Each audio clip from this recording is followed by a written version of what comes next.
The African savanna is a realm of constant struggle. It is a place where life is earned, not given. Among its many inhabitants, one creature stands out for its sheer resilience. This is the baboon. They are not the strongest, nor are they the fastest. But what they possess is something far more valuable in this unforgiving world: a sharp and calculating mind. Their survival is a testament to intelligence, a complex social life, and an unyielding will to endure. Day after day, they face the endless challenges of a kingdom ruled by tooth and claw, forever adapting and outsmarting the dangers that surround them. A baboon's greatest strength lies in its troop. This is a family, an army, and a political arena all in one. Within this intricate society, every individual has a role. The dominant males stand as vigilant sentinels, their powerful canines a clear warning to any predator that dares to approach. Mothers nurture the next generation, teaching them the essential laws of the wild. Youngsters learn through play, testing boundaries and forging bonds that will last a lifetime. This social fabric is their fortress, a living shield built on cooperation and a deep, instinctual understanding of their world. Their numbers provide safety, and their collective awareness is a powerful defense.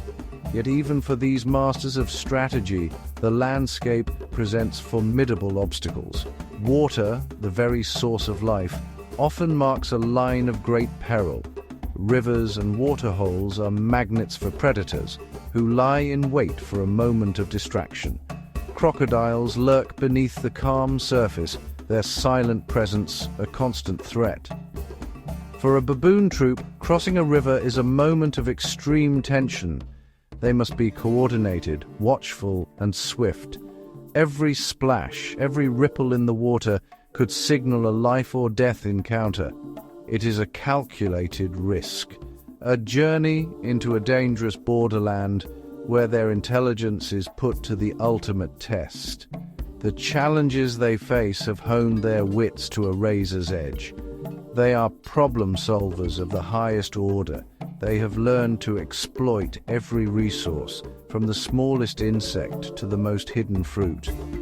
Their communication is a complex language of calls, gestures, and expressions, allowing them to share vital information about food and danger. They are not merely surviving, they are thriving through cunning.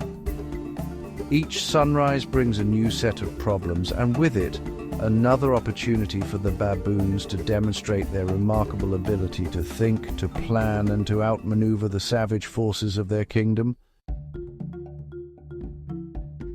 In the heart of Tanzania's magnificent Kruger National Park, there is a place that defies the natural order.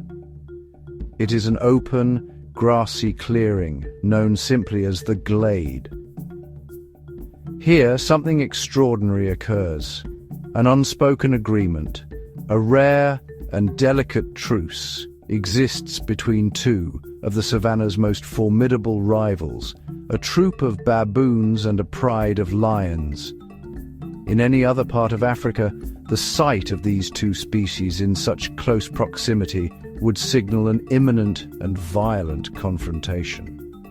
But in the glade, a surprising peace reigns.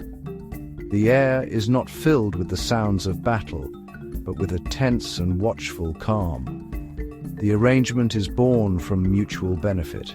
The lions of the glade pride are specialists. They are masters of the ambush, preferring to hunt larger, more substantial prey like buffalo and giraffe. Chasing agile, clever baboons is simply not an efficient use of their energy. The baboons, for their part, understand this. They have learned the habits of this particular pride and know that, for the most part, they are not on the menu. This knowledge allows the troop to forage with a level of confidence that would be unthinkable elsewhere. They stay just out of reach, respecting a boundary that is invisible yet clearly understood by all. This unique pact turns the baboons into an unwitting early warning system for the entire ecosystem. Perched high in the trees that fringe the glade, they have a commanding view of the surrounding plains. Their eyesight is exceptional, and very little escapes their notice. When they spot a potential threat approaching, perhaps a rival lion pride or a clan of hyenas, their explosive alarm calls ring out across the clearing. This chorus of barks and shrieks serves as a clear signal to the resident lions, alerting them to intruders in their territory. The baboons act as the eyes and ears of the glade, and the lions seem to appreciate the service.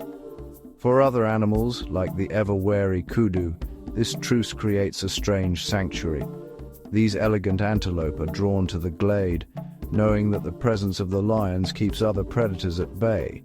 However, they must also contend with the baboons. The kudus listen intently to the baboons' calls, using them as a reliable source of information. A sudden silence from the treetops is as revealing as a frantic alarm. It is a complex web of relationships where enemies become neighbors, and the lines between danger and safety are constantly redrawn. The glade is a living theater of strategy and coexistence. Life within the baboon troop is as dramatic as the world outside. It is a society governed by a strict hierarchy, where status is constantly challenged and defended. A male's position is not guaranteed by size alone, it requires political intelligence. He must form alliances, curry favor with influential females, and know exactly when to assert his dominance and when to retreat. The alpha male enjoys the privileges of his rank, the best food, the safest resting spots, and mating rights, but he carries the heavy burden of leadership. His reign is always under threat from ambitious younger males who are waiting for any sign of weakness. These internal politics are a constant, simmering drama. A subtle glance, a carefully timed grooming session, or a bold challenge can shift the balance of power in an instant. The females, too, wield considerable influence. Their support can make or break a male's ambition. They form their own powerful dynasties, with rank passed down from mother to daughter. This intricate social maneuvering is not just for show, it is critical for survival. A well-organized troop with clear leadership is far more effective at finding food and defending itself against predators. The endless political games are, in fact, the very glue that holds their society together. One afternoon, the delicate truce in the glade is put to the test. A pair of young, inexperienced lions, full of restless energy, wanders away from the sleeping pride. They spot a lone baboon foraging at the edge of the clearing, separated from his troop. The young predators see an easy opportunity. Their instincts take over, and they begin a slow, deliberate stalk. The baboon, an old and seasoned male, seems oblivious at first, but he is far more aware than he appears. He has spent a lifetime reading the subtle language of the savannah, and he senses the shift in the air. The hunt has begun. Instead of panicking and running, which would have triggered a fatal chase, the old baboon employs his greatest weapon, his mind. He lets the lions get closer, drawing them further into the open. Then, just as they prepare to charge, he lets out a thunderous, booming bark. It is not a call of fear, but one of defiance. He dashes not for the safety of the distant trees, but towards the heart of the glade, where the dominant male lion is resting. The young lions, startled by his audacity and unwilling to provoke the pride's formidable leader, halt their attack in confusion. The baboon has used the truce itself as his shield.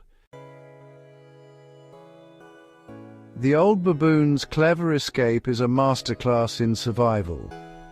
He did not rely on strength or speed, but on a deep understanding of his environment and its complex social rules. He knew the young lions were inexperienced. He knew the alpha male of the pride would not tolerate a disturbance. and he used this knowledge to turn a situation of certain death into a display of remarkable wit. This single encounter reveals the essence of the baboon's existence. It is a continuous game of chess, where thinking several moves ahead is the only way to stay alive. They are not just reacting to their world, they are actively manipulating it to their advantage.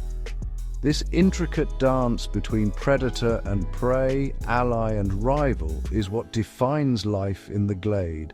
The truce between the lions and baboons is not built on friendship, but on a pragmatic understanding of mutual self-interest. The lions conserve their energy for more significant hunts, and in return, they gain a highly effective alarm system. The baboons gain a measure of security, allowing them to raise their young and forage in relative peace. It is a fragile balance, one that could be shattered at any moment by hunger, ambition, or a simple miscalculation. Every day, the agreement is silently renegotiated. The drama of the glade serves as a powerful reminder that in the savage kingdom, survival is rarely a straightforward contest of might. It is a complex tapestry woven from threads of cunning, opportunism, and unlikely alliances. The vulnerable must be clever, and the powerful must be patient.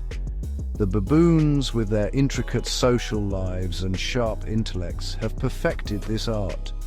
They understand that watching and waiting can be more effective than fighting, and that knowing your enemy's habits is the ultimate form of defense.